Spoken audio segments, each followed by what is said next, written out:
What's up, guys? Terry and Trey here. It is the day after the 2020 draft, and I get here by Terry, and he's telling me, it's happening! It's happening. It's happening! Gordon Hayward of the Boston Celtics has just declined his $34 million option. He's a free agent. Let's talk. Take note.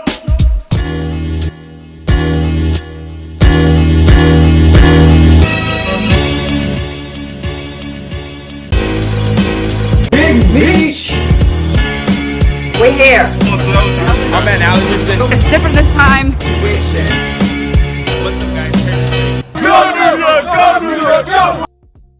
What's up, guys? Welcome back to another episode of Terry and Trey. We're posting all the time now. We didn't post for 6 months. Now we're here every day. So if you're enjoying the content and you like it, subscribe, like. Do you like us? You give a bounce? Secret handshake? I don't know what it is. Anyway, let's talk Knicks free agency, cap room, everything. 40 million free. And we can't even keep up. Ed Davis just got traded to the Knicks. Yes, Ed Davis. He comes from the Jazz. 2 second-round picks come with him from the 2023 draft. Which is the high school draft. High school draft, so double draft. You're going to get top prospects from high school and college in the same draft. It's second-round picks, but they're basically like first-round picks because of that. Guess what? We traded nothing. All we did was take him for cap space. This is why it's important. The Jazz wanted to avoid the tax and the luxury tax. And we have the money to spend. And we had the money, so we said, hey, give us Ed Davis $5 million. So in this video, you're going to hear us say $40 million a lot. It's 35. But Ed Davis could be in another trade. There's a lot more that could happen. We can't keep up. By the time we finish this, we're going to have to take 3 or 4 more videos. I'm sure there's going to be more stuff going on. Gordon Hayward looks like he's free. Well, he's free now. To take some of that $40 million. What's happened basically is Gordon Hayward has declined his option, and there are rumors coming. Mark Stein in the New York Times, he's saying heavy rumors, and he's saying that Gordon Hayward, the Knicks have been in discussions. And now that could have been a trade, right? Had it not been for him declining the option, it could have been a trade. Right. Obviously, it's not now. He's declined the option, so now he's a complete free agent. Gordon Hayward has been playing behind Jaylen Brown and Jason Tatum. He really likes it over there. I think he just doesn't like his role. Maybe he wants a bigger role. Maybe he wants to showcase himself before next year free agency again. Right. Maybe he wants some money. We have money to spend for 1 year. Like a 1 year deal? And I would not be against it because even with his injury, Gordon Hayward is a solid player. He's smart. Veteran player, plays defense, can shoot.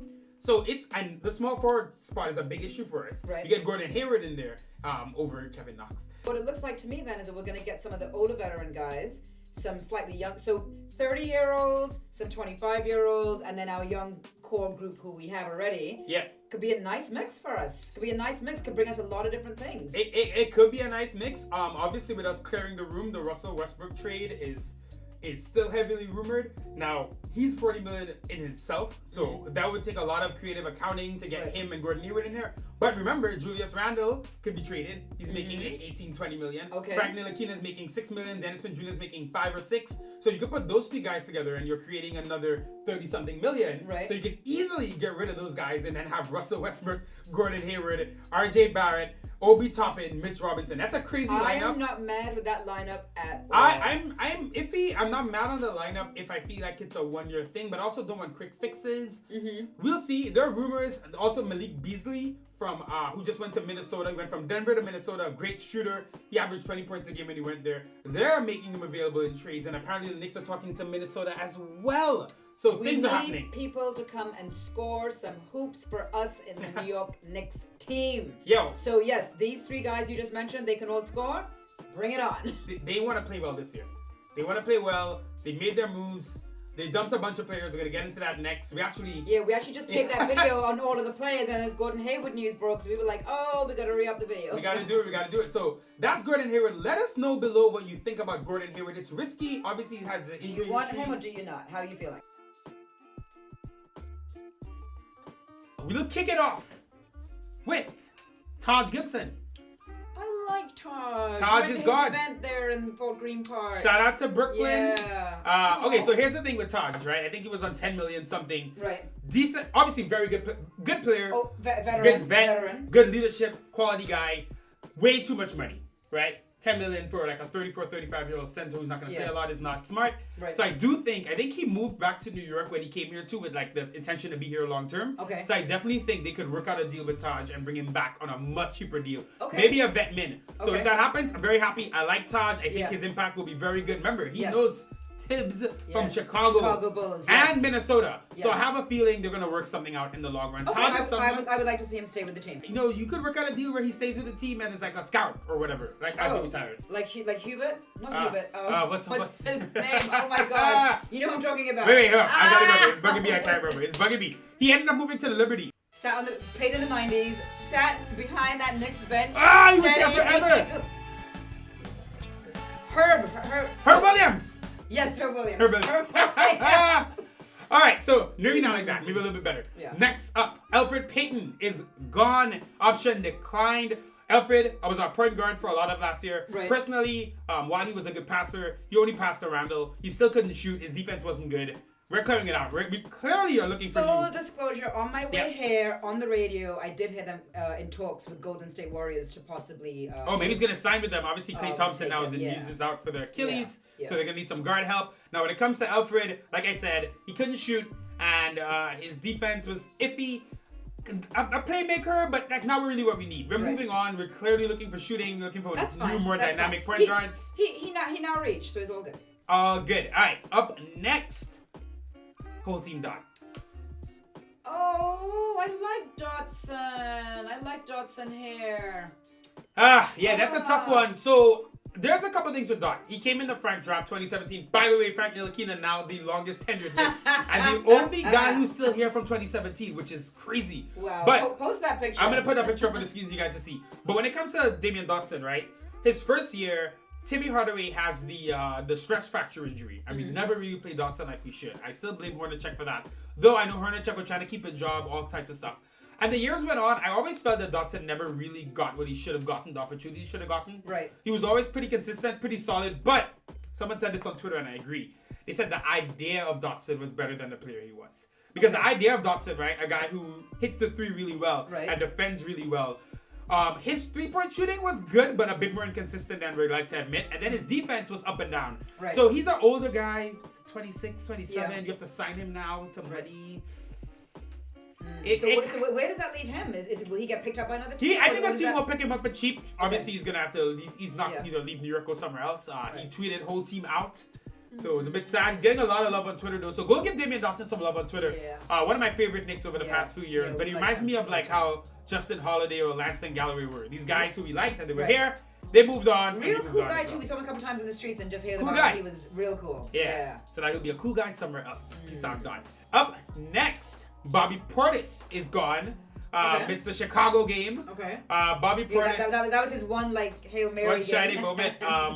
I'm not too disappointed in this. Also, he's one that may come back for cheaper. There was some interest. We'll see. Okay. $50 million a year, definitely not what we need now. Right. Also, with him, like I said, he is more of a scorer than a shooter. Right. I wanted someone who's going to be a knockdown shooter at the 4 spot, and he was someone who, if he got warm, maybe he'd hit a couple shots. But you couldn't just give him the ball and he would just shoot. Yeah. So, I'm fine with moving on from Bobby. I'm okay with that, too, because like I said, he, again, was one of those guys that came in with that 2-year, 1-year kind of... flexibility deals, so that's all good. And we just got Toppin, so having another 4, we still have Randall. We're gonna have to figure out what's going on there. We don't need what? I gave that away. That was the one I was actually hoping you were going to say that. Leave him alone. He said we still got Randall. Yep. Still got Julius. Spin around. Oh, she's spinning around. So up next, and this was a bit surprising. People are upset at this one. Kind of get it. Who? Kenny Wooten is gone. Now, I get that. This is the thing, right? So another example of a Knicks player that we fall in love with and overrate because he's young and exciting. But everything Kenny Wooten does, Obi Toppin does, very athletic. Now, Kenny Wooten's a better defender, but he's also 6'9", and he kind of is a center because he can't do anything else. And the G League may not pay this year, by the way, which really hurts a lot of things. So it make no sense for him to stay here. So Kenny, best of luck. The man with the golden arm that turned out to be a bronze one, Wayne Ellington. I don't even know if it was bronze. It was. I don't know if he placed. His shooting last year, what we thought we'd get. Now we saw sparks, right? Against Brooklyn, we were at that game in Barclays. He had 4 threes in a row. I think late in the game, he got crazy. But Wayne Ellington is another one who fell victim, I think, to Fizz's coaching. Fizz had him. Oh, sorry. Woo! Hot takes train. Here's the thing with Wayne Ellington. He just never really fit, right? I think the way Fizz had him running off screens, coming in cold, just shooting jumpers. I think while he can make more threes than Bobby in that instance, he's another guy I think needs to get warm. We didn't use him well. He was making $10 million, so it makes no sense keeping him. Like I said, Quickly's in now. We got other guys, young guys who can shoot the three for cheap.